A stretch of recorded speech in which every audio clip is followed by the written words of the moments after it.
This is our Megan. But that's okay. Wherever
What do you say about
If you've ever done anything like that, too, it's a one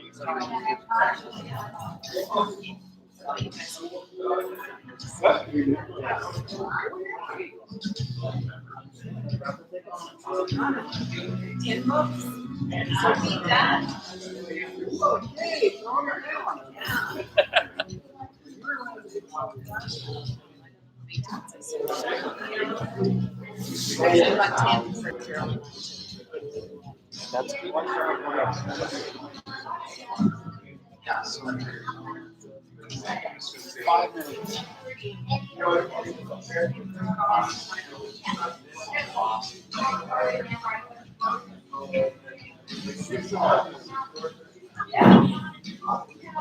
We're 5 minutes away, so just if you need to charge your glasses again.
It all worked out. We got a ball?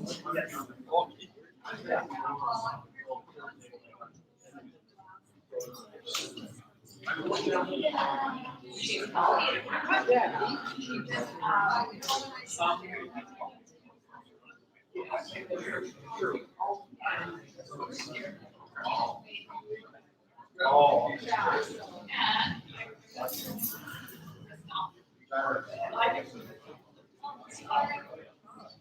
Won't be there. The odds are.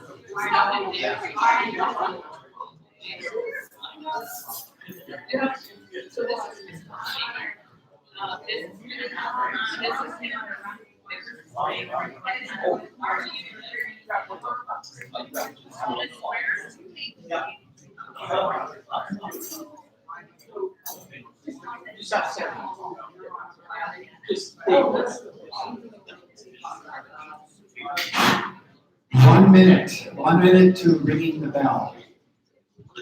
How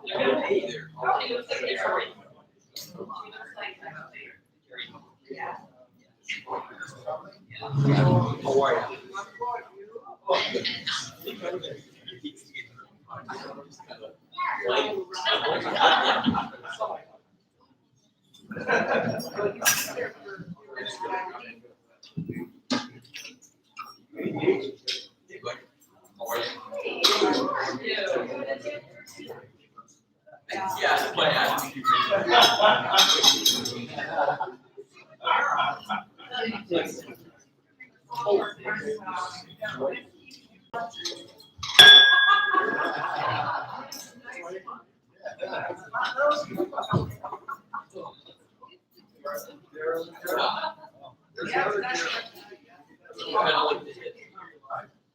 Hi, welcome everybody to the Rotary Club of Edmonton Northeast meeting on Wednesday, January 15th.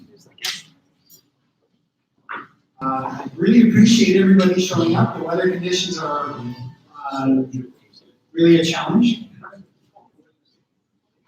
Please stand for OCAN.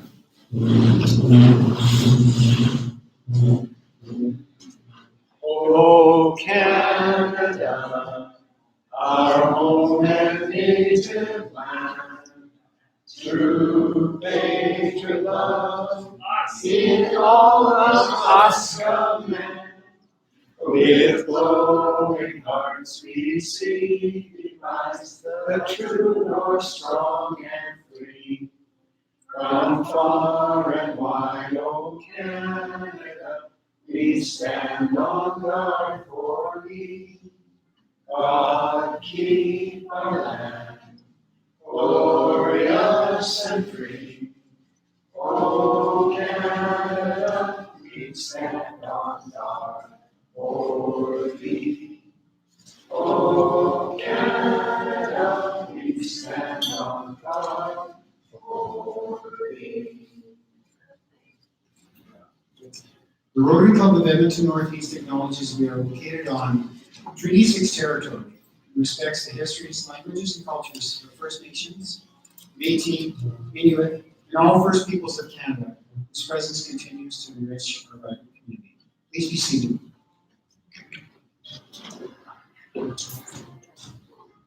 I do not have a specific Rotary moment. I think you guys are show the true Rotary spirit by persevering and being here with the weather being what it is. It's been really a challenge. I did receive a couple of emails and texts later on this afternoon from a couple of folks that wanted to be here, and they specifically had car troubles and other issues. They really didn't want to be here, but you guys really stand up by being here. That's great.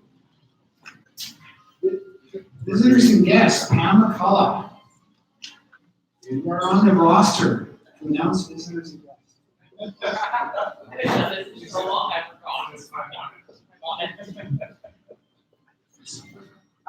Okay. And so, that's, oh well. Amanda, would you like to introduce your guest? My guest this evening is Christy.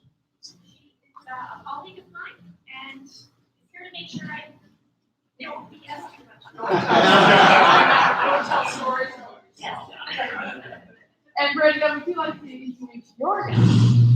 Yes, a returning guest, Megan, my granddaughter, Megan Tyson.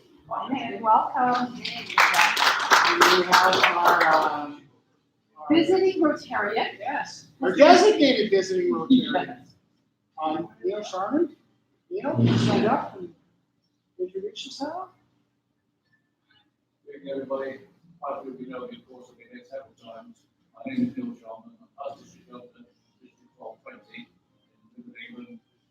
Not in Church. District governor in 2003-4. And New York district governor, 2004.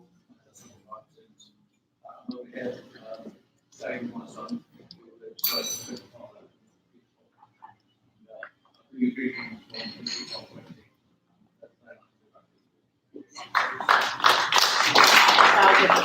also have some regular visiting guests. Yeah. Yes. And also, My wife Louise. hey, Louise and Dan, welcome. You're always welcome.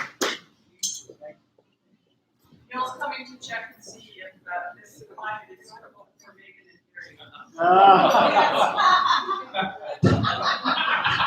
I'm sure his report's not too. He's gonna report back. Invocation. Be generous in prosperity, thankful in adversity. Be fair in judgment, and guided in speech. Be a lamp unto those who walk in darkness and home to a stranger. The eyes to the blind and a guiding light unto the feet bearing.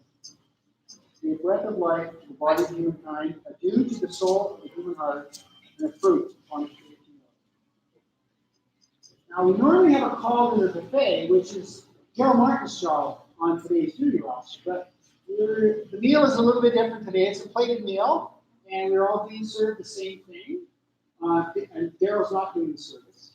Aw, he's got prepared. So our first course of salad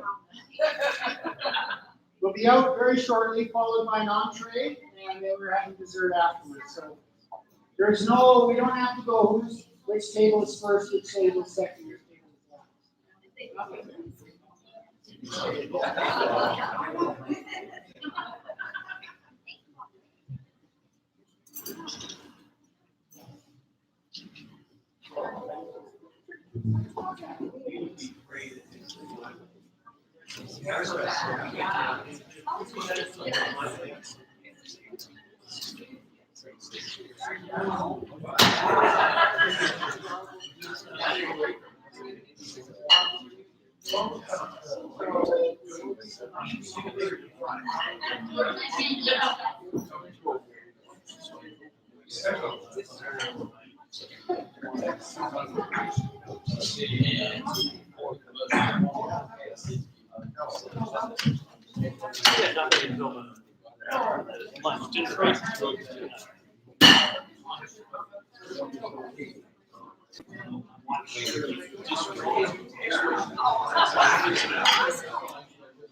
Oh, yeah.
Doesn't matter anyway. I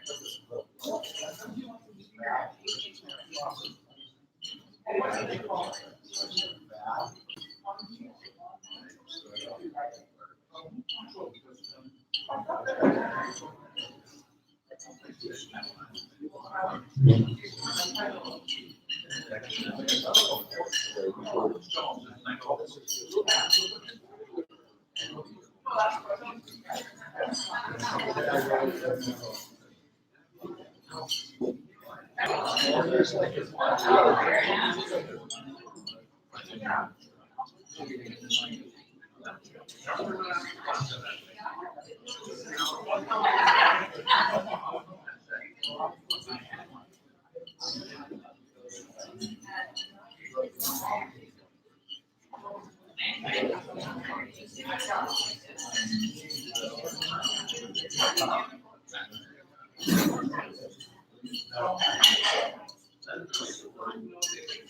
Oh, yeah.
I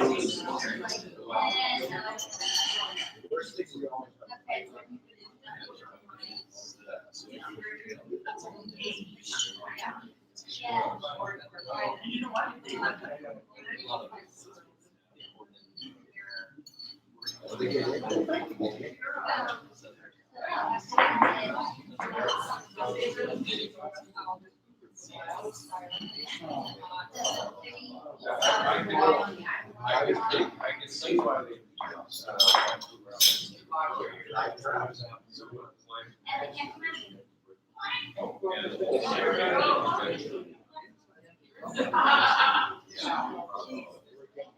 And they also have access, you know what? Several.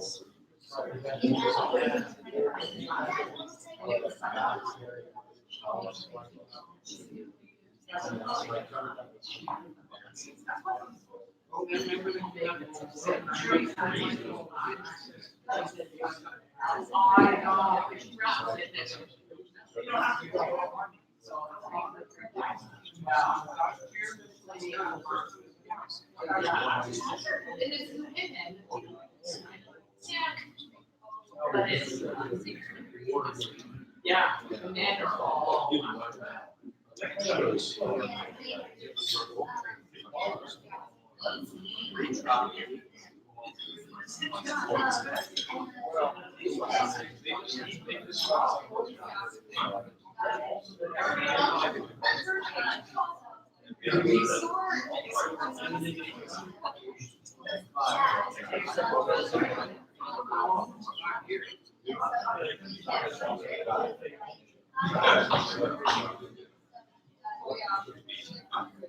You wake up.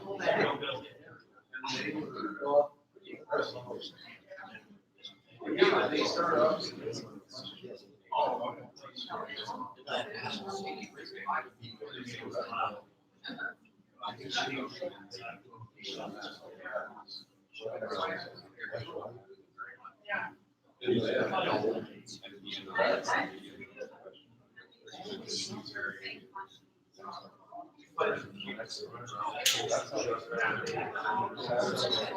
They have this thing. Yeah. Watching. Yeah.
I don't have anything.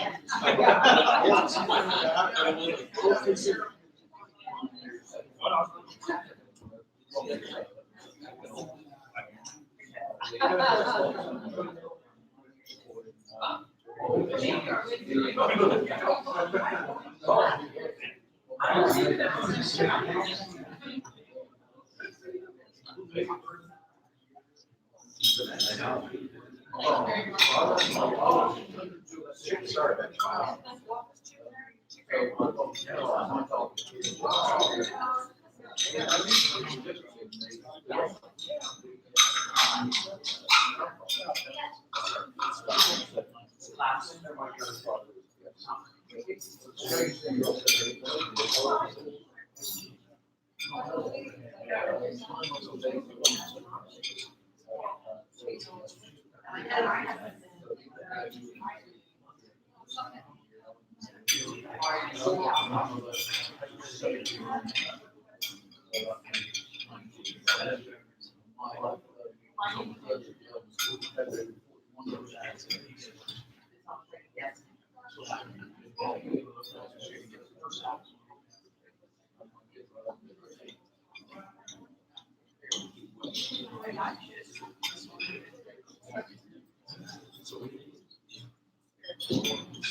Yeah, but it's like a whole house. Yeah.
No, we don't want her. Oh. What about it over there? No. There's on that table.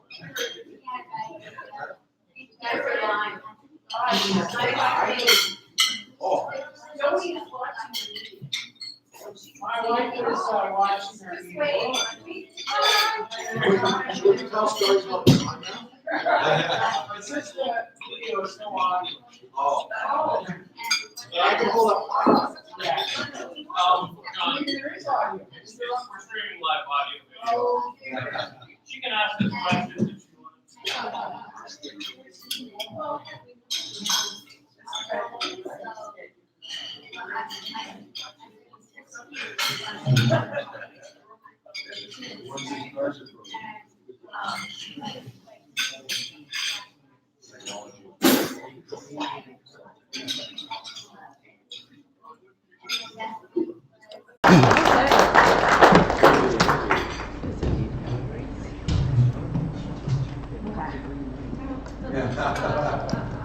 Let me play with this.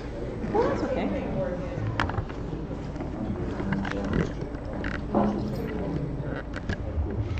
So it seems kind of weird to talk about myself. So, oh, is it working? Hello? Hello? Hello? Hello? Hello?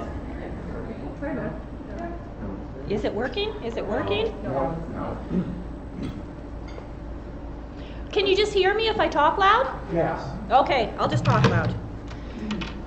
So it did seem kind of weird to talk about myself, even though that was the point of it. So I created myself a PowerPoint just to keep myself on track and give you something to look at other than myself. So a picture from 2014, how I first heard about Rotary. So I was born and raised in Sault Ste. Marie, Ontario. That's where I'm from. So the Sault, as it's known, is a border town. The picture on the right is the St. Mary's Rapids. And in the background, you can see actually part of the International Bridge. So that's the bridge that actually joins Sault Ste. Marie, Ontario with its twin city, Sault Ste. Marie, Michigan. So we're known as the Twin Saults. And it's a really beautiful place. There's lots of water. It's right where Lake Huron and Lake Superior meet. I really, really miss the water. But yeah, the river here just doesn't quite do it for me. There's not enough black flies. Yes, yes. So these are some photos of my Zagidawin. So for those of you who don't know, I am Anishinaabe Ojibwe. Although I have been blessed with my father's fair skin. The Ojibwe are a matriarchal society. So I always tell my husband, I'm not bossy, it's just in my nature. And he has accepted that, so we're all good. So, just for interest's sake, the woman, the picture on the top right, the woman who's holding the child on her lap, that's my great-great-grandmother. Her name was Nikitsakamekwe. She was the last of my relatives to be able to have a traditional name. Because then the priests came and everybody had to have proper names. So, yeah. So anyway, some of my family. Where was that? Sorry. Pardon me? Is this in the Sioux as well? Where was that? A lot of my family is from the Sioux area, but we also have a lot of relatives. The Ojibwe, their sister tribe is the Chippewa down in Minnesota. So we do have a lot of relatives that would go back and forth. And actually my grandmother, my great-grandmother, who is the woman on the left, she had some kids in Canada and some kids in the States, and there used to be lots of travel back and forth. But of course my heritage has always been kind of a issue. So usually I just don't tell people who I am, and I get along in the world quite well without anyone knowing. So it's a little bit about me. So of course the types of things that I grew up doing were things like fishing and hunting and just being out in the bush. And I thought everybody did that, but apparently not everybody did. So if you have a deer to clean, let me know. Wow. So my parents actually didn't want me to go to university. They thought it was a waste of money to send a girl to university. All that was expected of me was to get married and have kids. But I was determined that I was going to have a little more than that. So after a very long, hard battle, it was agreed that I could go to university. So I attended Laurentian, which is in Sudbury, Ontario. So it was about 4 hours away. And I didn't really know what I wanted to do. But I'd been told by my parents I could go to university if I was going to be a teacher, because that was a good job for a woman. So I went to university and I began studies in English literature because I was going to be a teacher. And then I had one course to fill in my first year, so I took a gerontology course just for the heck of it, and actually found out that I really, really liked it. And then came to the realization that the dream of being a teacher was not my dream. So I did finish my BA in arts, but then I also pursued my degree in gerontology. And then that's how I began working with seniors. Once I was done university, my first job was actually as a recreation assistant in a retirement home. And I've worked in retirement home, long-term care, as well as day programs for seniors. And in my last year of university, my sister introduced me to a friend of hers, and we hit it off quite well. Matriarchal society, I proposed to him. He accepted, and we've been married for 21 years now.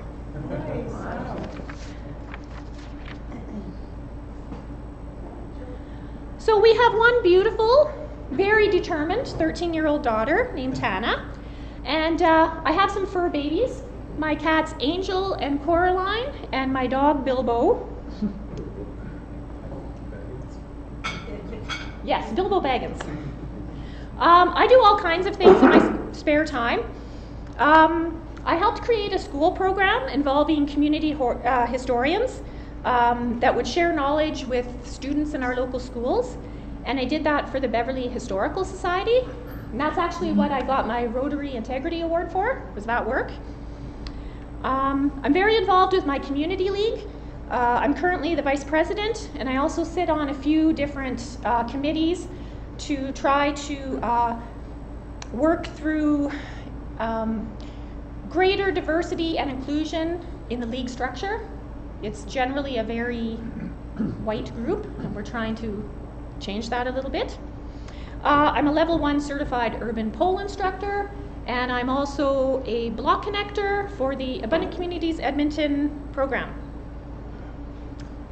And then the left side up there, is that you? Left? Oh yes, that's me as a housewife and me as a coal miner.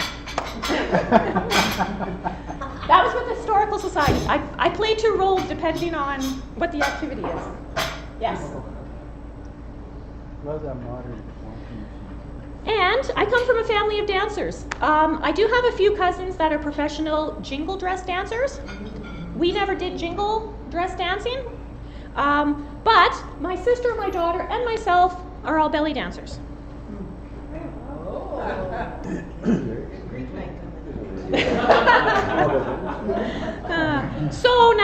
much you actually want to know. We wanted to know all of that. So I work for Sage Seniors Association. I did put a couple little brochures on the tables just in case anyone's interested. In 1970, the Society for the Retired and Semi-Retired was formed. And over the last 50 years, it's evolved into what Sage is today. And Sage is really a very unique seniors organization. We do have a downtown office where activities and programs are offered, so people can come to that location and take part in activities. But we also have a really strong social work component to our organization, and actually other seniors organizations refer to us because our social workers can work with people with very complex needs. And we do have a lot of people with very complex needs. So that's something that makes us a little bit different. We also have a safe house. It's the only shelter in Edmonton that's specifically for abused seniors. And it's always full. There's always a wait list, sadly. We also have a really successful health clinic that's run by nurse practitioners, which may or may not last. Thank you, Mr. Kenny. They are in negotiations right now, and it doesn't look good. Our health clinic might get cut. Sage is also really unique because of its clientele. We have seniors who are very well off financially and really great health that like to do certain programs. But we also have seniors that come to spend time with us who are really struggling with all kinds of things. Some of our seniors are homeless. So we really see a wide range of people. But we really strive to accept people where they're at. And it's really been something that we're taught as staff, meet people where they're at. And we really want to respect seniors' choices, even if they're not the choices that we would make. They have the right to make whatever choice they want to make. And we have to be okay with that. And we are the only seniors organization to employ community animators who foster community-based senior leadership. And I am proud to say that I am one of two, Christine is the other, community animators working for Sage. So my role as a community animator is for the program that's called Aging to Saging. And it's the only such program that works with seniors that are in the community. These are not seniors that live in long-term care, they don't live in retirement, they're living in their own homes, totally independent. So part of my role is to aid seniors in connecting with existing activities, opportunities, and resources in their area. And I build relationships, and I encourage inclusive, neighborly, and anti-ageist activities. And it's really important work because it can really help to change the attitudes within community of the role that seniors play. And it really helps to change how seniors see themselves.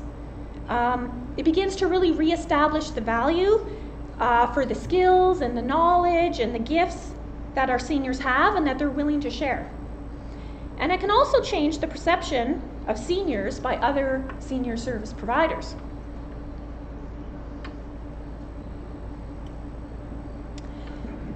So community animation, really it's just bringing the community and their ideas to life. It's not really clearly understood by a lot of people, and it's kind of difficult to explain because there's not one single step-by-step way of doing it.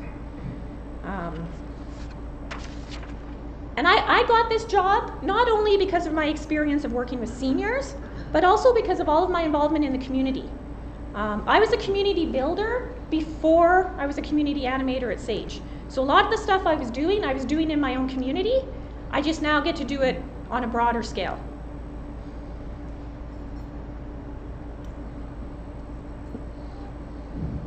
And so as animators, we often get asked, what do you do all day? Because unlike most of the other staff at Sage, Christine and I spend most of our time in the community and not in the office. So everybody just sees an empty desk. And they're like, what the heck do you do? So Christine and I smile and we say, we're professional coffee drinkers. So I get to connect with seniors who are wishing to volunteer, connect senior-led organizers to grants and resources, facilitate senior-led activities, and cultivate intergenerational neighborhood activities. So I help seniors in community find a place for their skills and their wisdom and their gifts to be utilized. And I do that by listening and responding to what the needs and desires of those seniors are. This is not an easy role. People say, oh, it must be so nice, you get to go out and drink coffee. Yeah, it's wonderful. But you need to be able to walk into a room full of strangers and make a connection. And sometimes you walk into a space where you're not wanted. And you still have to make a connection on some level. And not everyone can do that. And there's days that I can't do that. I give it my best shot. The work can be very tiring, it can be very emotionally draining, it can be very discouraging, but it can also be really exhilarating. And really, like to see something happen is so rewarding. That's what keeps me going. And once things work out, then it's really great to be able to share those outcomes. But the hours that go into a result are mind-boggling, and that's what people can't understand. It's very relationship-based, so we spend hours and hours and hours building a relationship before we can even begin to get people together to work on something. Some of the things that we've worked on have happened really quickly, and others have actually taken years. So I've got a couple examples, some of the stuff we do. A lot of our community seniors really enjoy working with youth. So my colleague and I have a lot of relationships with quite a few of the elementary and junior high schools in the Northeast, and we've assisted with connecting seniors to some of these schools. And we've done reading programs and brain gym and board games. We have a very successful pen pal program that's going on. And we also have a couple really specific programs that we're working on.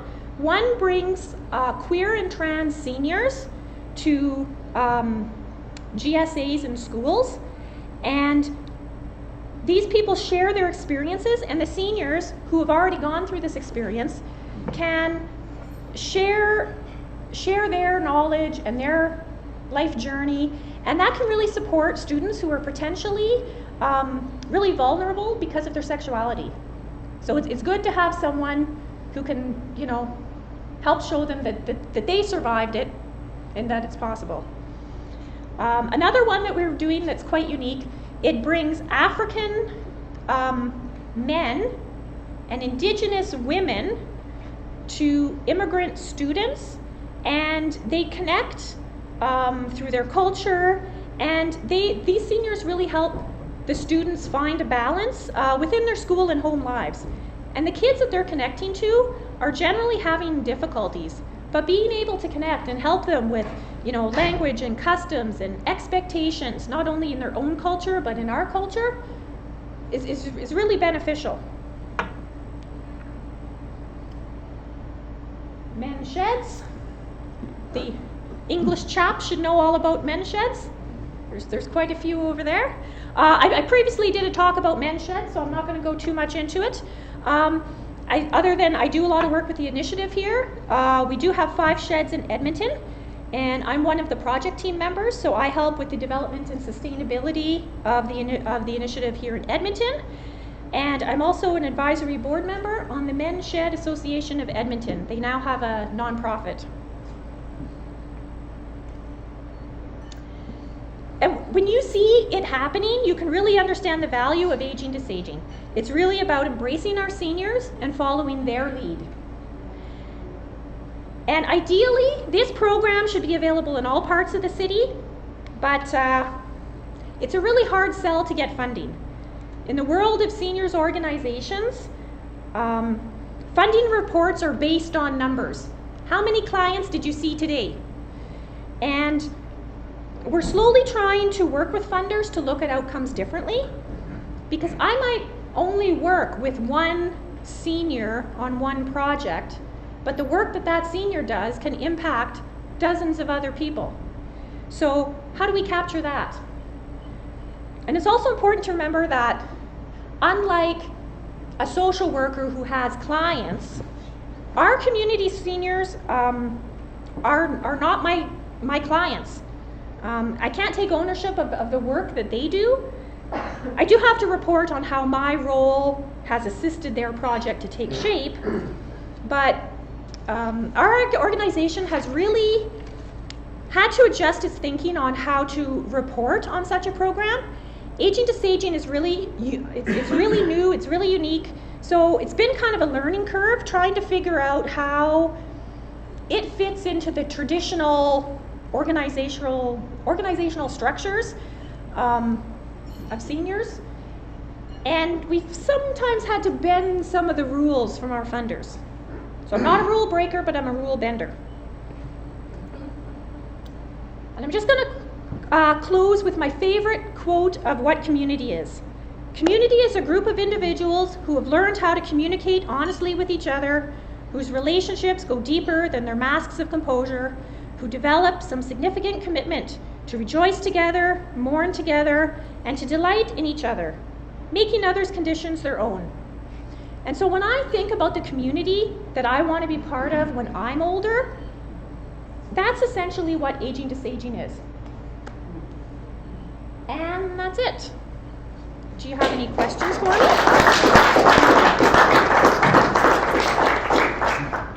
Clear as mud? That was great. And that's very much like a Rotary Club. Yes, yes. Does SAGE, is it an acronym for anything? In many of its evolutions, SAGE used to be the Seniors Association of Greater Edmonton. It has now dropped that, and it's now just SAGE Seniors Association, because we are starting to do work beyond even Greater Edmonton. Some of our community engagement team is now doing work all over the province. So we're now beyond Greater Edmonton. Brenda, anything else? So what areas are your busiest areas that you're most committed to so far or have involvement with? Well, our program is Northeast, but with only 2 of us and the time commitment. The program started in 2015, I believe, as a pilot project, and that was just in Beverly. And because the pilot project was successful, we got funding to do all of Northeast. A lot of our work in the couple years since then, we still work in Beverly, Belvedere, Londonderry, Clairview, Bannerman, Hairsign. That's mostly the area. We are trying to push out a little bit further and make connections in some new communities, but it is really hard to go into a brand new community and make connections. Do you get stats about what the percentage of seniors are, and what is that 65 and over? We do have stats, but the last one that we have access to was 2016, I believe. And the reason the Northeast was chosen for this project is the Northeast has the greatest percentage of seniors. And we now call seniors 55 and over. Although at SAGE, we don't check ID. If you're 40 and you want to drop in and do something, you can do it. Other than help with like government documents, we can't do that unless you're 65, but yeah. Would that be because we have a lot of immigration in Northeast Edmonton, immigrants, so they stay more in a family pod would that be the reason for some of our higher numbers? I don't know that that's the reason. We seem to have a lot more long-term residents who have lived in their home, built a home in the Northeast and have lived there their whole lives, which is why aging in place has actually become so important, because we do have so many seniors still living in their homes, and how do we ensure that they are connected, that their homes are safe, that they have transportation, and they're not isolated, all that kind of thing. Yes, sir. Do you find that the physical side of it is probably the best part? The reason I'm asking this is because I was very pleased when I saw what we call men's sheds. Mm-hmm. We have an organisation in my town of about 45,000 people in the town called Men in Sheds. Mm-hmm. And it was designed for men to get together, usually people who have worked in an office most of the time, and when they retire, get under the wife's feet, Yep. and they get in trouble. So this has been taken on by one of the daughter churches in the parish, because it has a lot of land attached to it, and they're building workshops. Yes. And I've been involved because I'm in construction, I was in the construction industry, and it's called Men in Sheds. Mm-hmm. And we've had the minister come and talk to us. I've been there. We're still trying to get the approval to build it. But I've seen some of the men, and they are absolutely the people who've never had their jacket off in the office, white tie, time all the time. And they can't get quick enough to get this done, and it's doing a great job. You're taking people who are probably a greater age area and more walks of life. But this is going to go well, and I think it's a good thing. I was asked if I would join them. I said no. I'm a very keen DIY man. I'll come and help you. But I'm not going to be, I'm going to do a bit of instructing, show people how to do it. But I'm very keen to join myself. And so I've left all my tools in my will to them. Oh, wow. Because I've got a lot of tools, including some machinery. And I've been asked if I would go there once they get the new buildings up and lecture. And I think it's a good thing. Yes. To be practical and get off their backside. Somebody will be sitting down in a desk for 40 years, get off and stand up and do some joinery. And I hope you do good metalwork as well. Yeah. Yes, So it's absolutely. a great way of doing things. Yes, But absolutely. you do need somebody who is good to teach you. Yes. Well, Amanda, I can speak for everyone here that vocational talks, I think, are one of the most inspiring, wouldn't you say? Like inspirational, because we find out so much about members and where you came from and, you know, just your whole journey of life. And you are amazing with the talents and the skills that you have. Oh, thank you. And we are so lucky to have you in our club.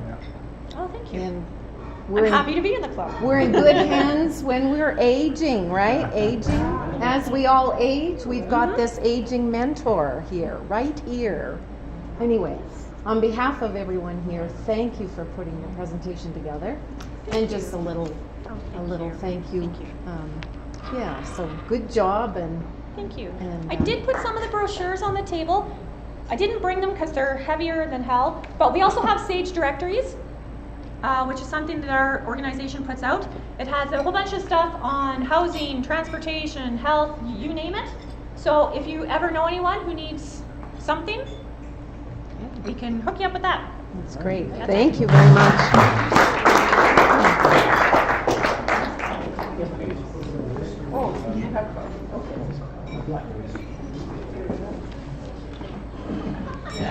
That dessert, by the way, is awesome. Stuffed mine quickly while I was waiting. We're in the announcement section, so we're getting to the home stretch, folks, so bear with. I'd like to call up Edith for a Mercedes Minute. Might be a little bit more than a minute, but it's about a minute. Thank you, President John.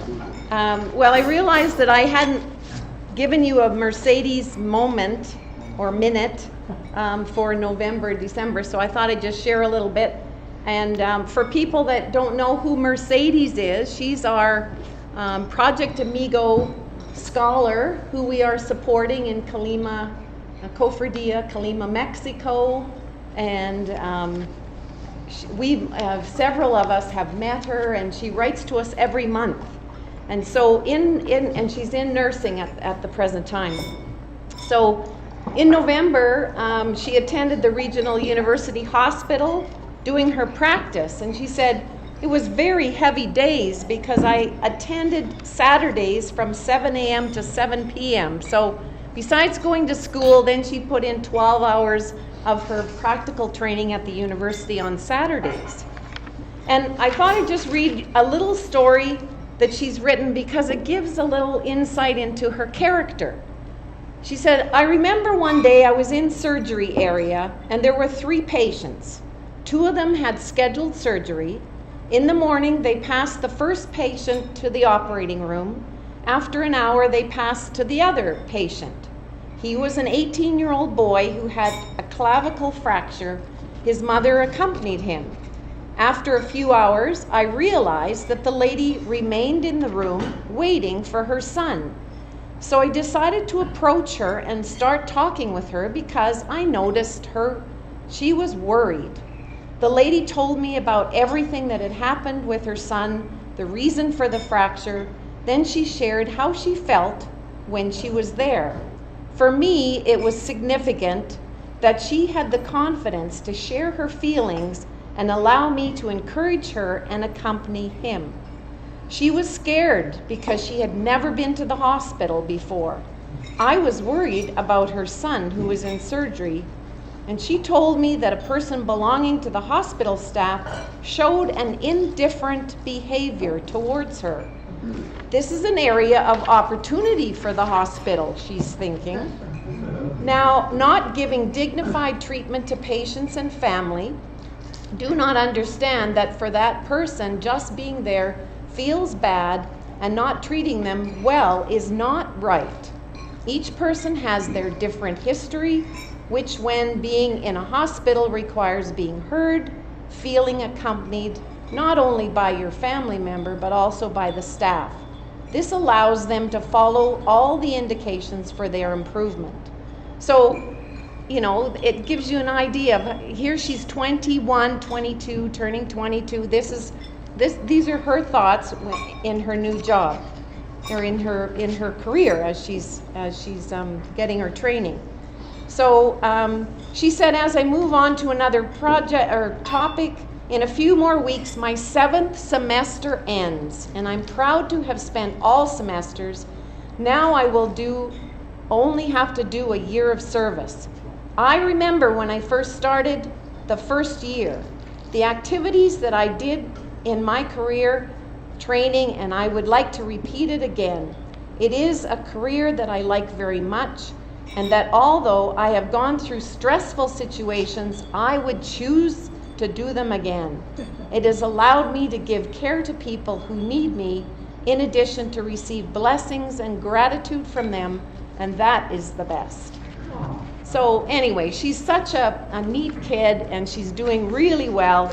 And she said, in her last one, she has to do a thesis to graduate, and she plans to have that thesis done by August of 2020. She said, I'm very happy and proud to have finished my 7th semester.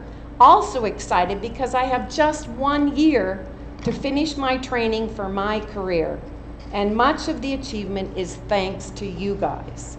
So she always thanks us, and anyway, so that's a little update on Mercedes.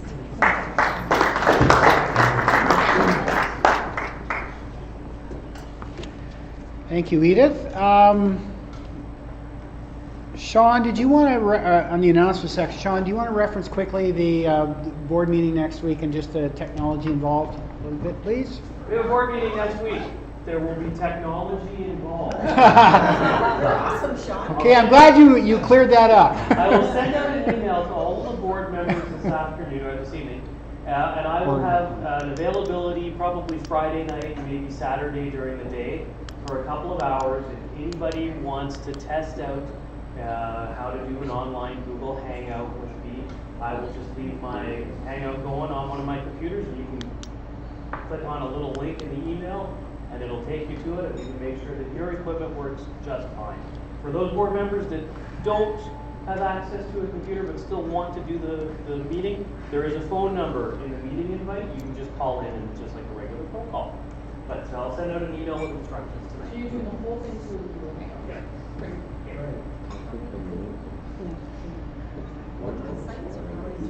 Dave Birkenhagen, what do you want to say about raffle tickets? Well, I think I've talked to most of you here tonight about our raffle tickets for May 1st, which is the draw for the WestJet trip for 2 anywheres. And thank you to Kelly for stick having that through and getting that, those tickets again. May or may not be the last year we get that prize in WestJet, but we'll run with this year. And essentially, I've talked to most of you. The raffle tickets are in books of 10, $10 each. So all you need to do, $10 for somebody, and give them their half, and you're on your way. And we'll be getting back the tickets probably, I would suspect, towards the end of April, probably the middle meeting of April. Okay. The Wednesday meeting, something different. Maybe you can send out an information to members who aren't here tonight about how most of us used Facebook last year, and so Yes, huge that's right. amount of tickets that Yeah. way using e-transfers. Thank you. Thank you.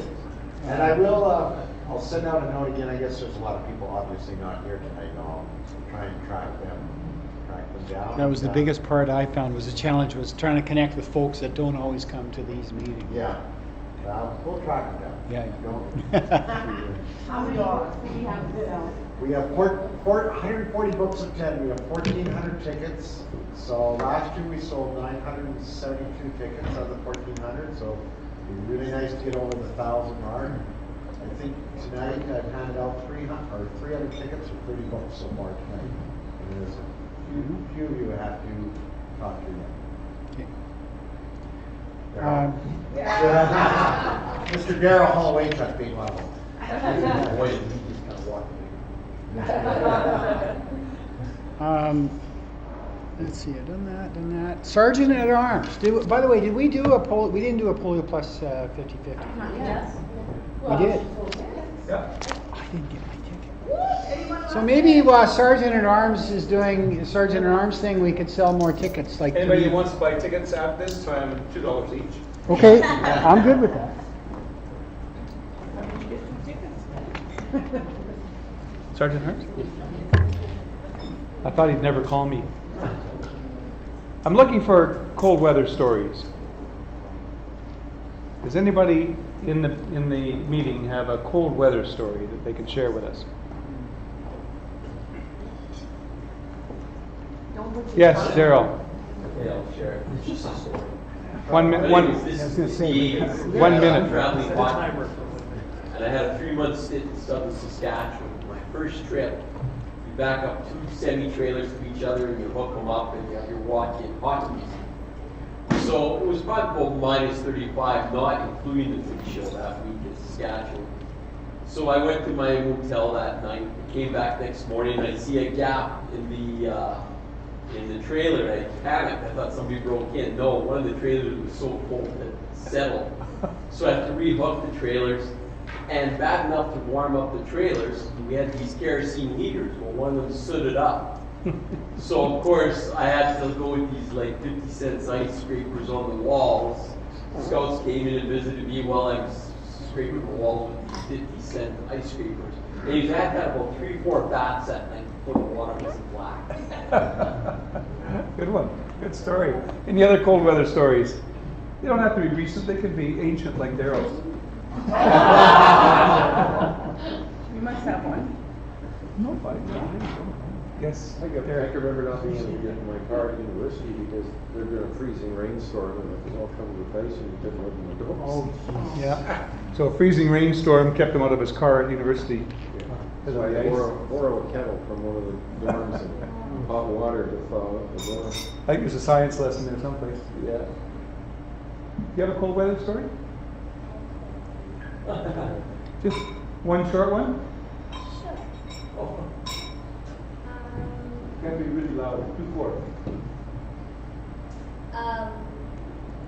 So we were skiing, and it was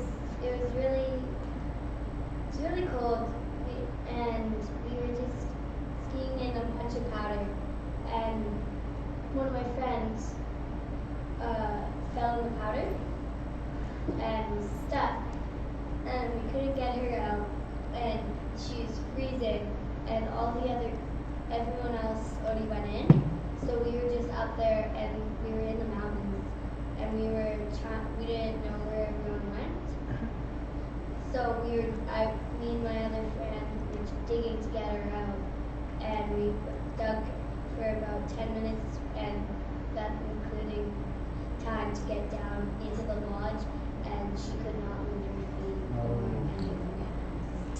feet. Skiing in the cold weather. What kind of kid would do that? So I just asked about cold weather stories because it's cold. Daryl, do you have any change in temperature stories? Well, I went through a bit of a change myself this last week. We arrived home from the Caribbean on Friday night, and it was about 30 degrees above when we left. Now it's been close to 40, so it's a 70-degree difference. 70 degrees. And I handle it without complaining. Good, good, good. In fact, you complain about it more than I have. Yeah. Very good, very good. Is that $1 a degree, that story? Oh, it's a good story. Yeah, that's a really good story. It's sad. Mine, you only collected a little bit of money. I know, I'm getting to that. Any other cold weather stories? Sure. Yes, Brenda. I mean, this is just, we had a New Year's Eve party at Jasper Park Lodge, and we were staying with three families at the Point Lodge, so that great big fancy place. And we were so excited. It was 30 below or 35 below when we got there. And we get all our groceries unloaded, go inside, we have a beautiful dinner, and then we go to do the dishes, and the dishwasher had this much frozen water.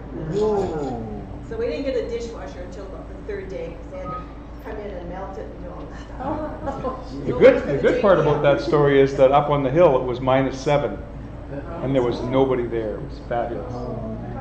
Fabulous ski day. Any other cold weather stories? Yeah. You have a trust issue.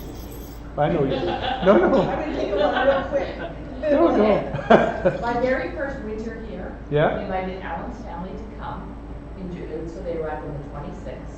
We wanted to take them to the mountains. We went to the mountains. It hit record low, like -48. It was unbearable. Oh. Everything froze up. Like clock heaters don't work at -40 something. We sat in the lobby of, if we had no money, we sat in the Astoria Hotel. And It was a cheap room, the rock band played till 3 a.m. We sat in the hotel lobby till like 5 o'clock in the afternoon. They thought it was wrong. Hence, his family has never, ever returned. Fighting in the winter. That was almost 35 years ago. Wow, that's a good one. Okay, let's vote on the best cold weather story.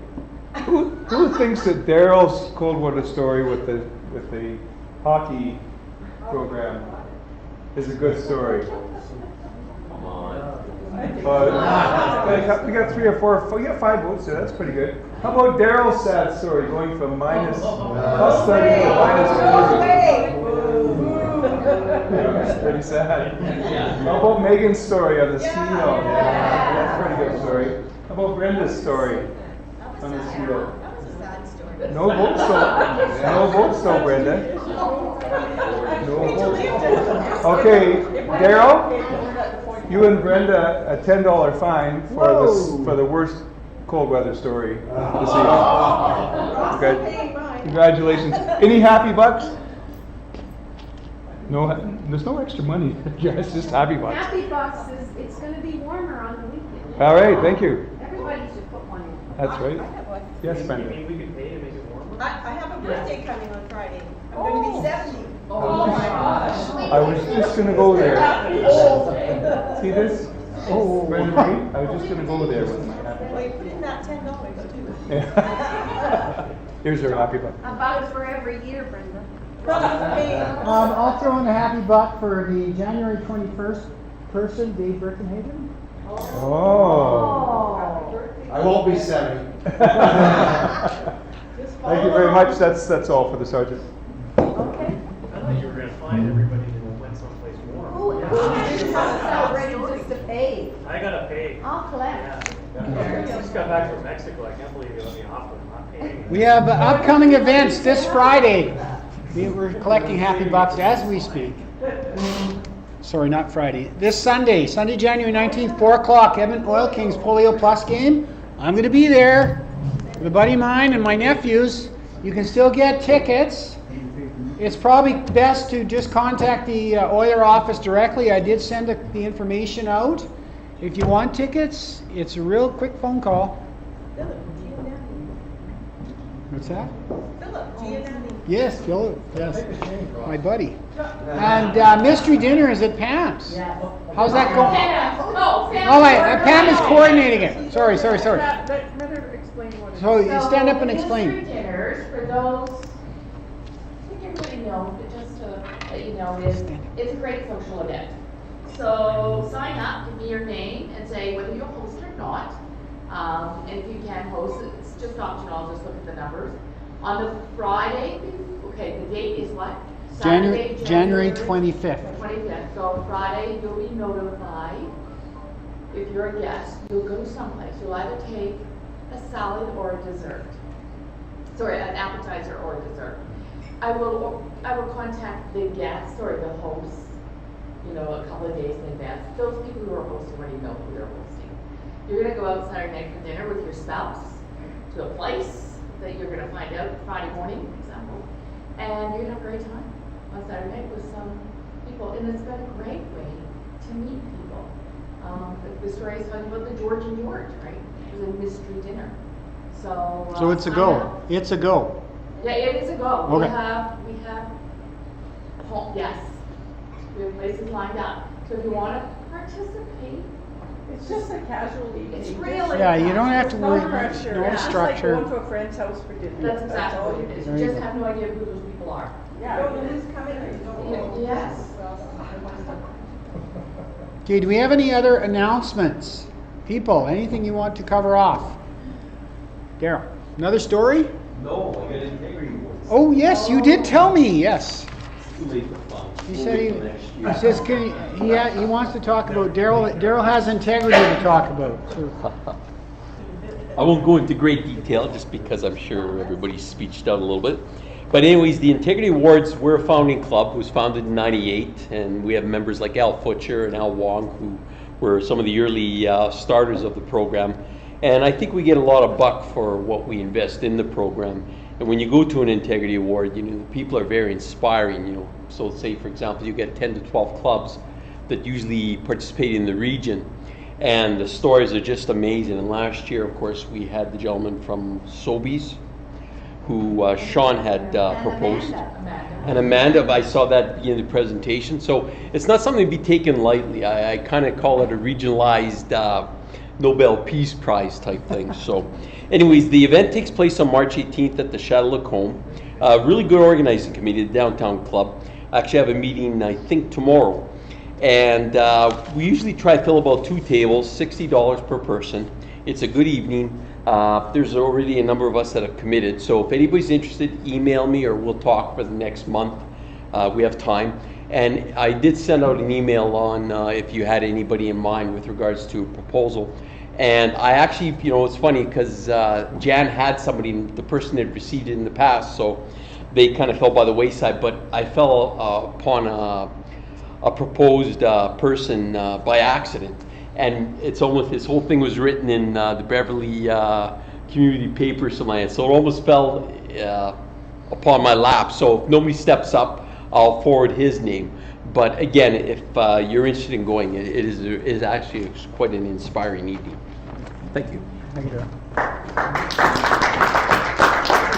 Yes, I brought up a good point as well. The Integrity Awards is Wednesday, March 18th, same night as our currently planned meeting date, which I am saying we are going to move to March 19th because I would like to go to the Integrity Awards. I haven't gone. And I do believe there's quite a few club members who would like to go. And I know it's really hot in here. I'm just cooking. Their furnace really works. This will be our hottest story ever.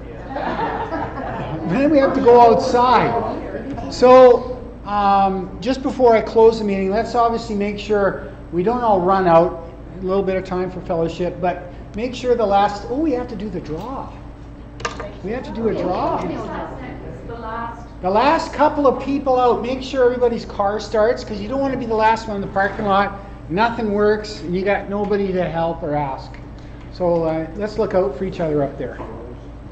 So we'll do the draw. Maybe Neil could pull the ticket. It's an opportunity to pull a joker from the deck. No. Is that how you do it in England? Yes, it's a big one. That's pretty good there. Last three numbers. Last three numbers, 193. Oh, Derek, there we go. Derek, we're really pulling for you, Derek. Yeah, pulling the joker. Come on, Derek, you can do it. Okay. Oh, this one sounds good. It's got the right. Yeah, that looks like a good one, actually. Oh. 4 of hearts. 4 of hearts. That's too bad. Rip that in half, Derek. You can actually take it home.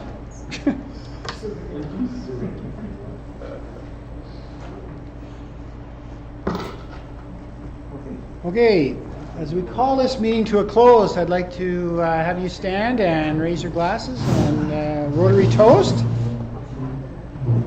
I'd like to bring this meeting to a close and rejoin our families and the community we serve. Let us consider in all the things we think, say, and do. Is it the truth? Is it fair to all concerned? Will it build goodwill and better friendships? Will it be beneficial to all concerned, to Rotary? Have a fabulous week, and remember our Rotary theme, Rotary connects the world. Right on. Open a window. Yeah, open a window. Yeah, it goes from plus 30 to minus 30.